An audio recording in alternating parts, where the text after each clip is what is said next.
يا ولد نكا كلام جماعة إنا لله وإنا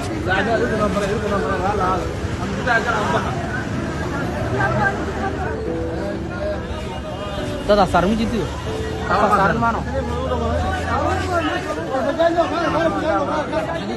غير عادي هو غير عادي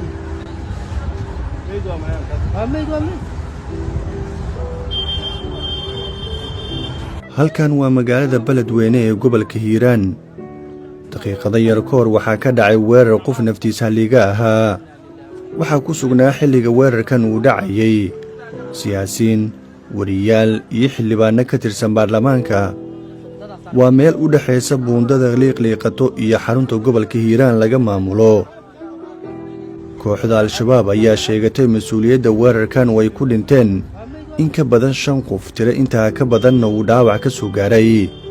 ciidamada dawladda ee ku sugan magaalada Beledweyne ayaa soo gaaray halkan, kuwaasi oo doonaya waqtigan inay xaqiijiyaan ammaanka guud ee goobtii uu qarax ka dhacay. daqiiqada yar kadib qaraxan markii uu dhacay, kooxda Al-Shabaab ayaa sheegatay mas'uuliyadda weerarkan qofka naftiisa haliga ahaa oo ka dhacay magaalada Beledweyne ee gobolka Hiiraan.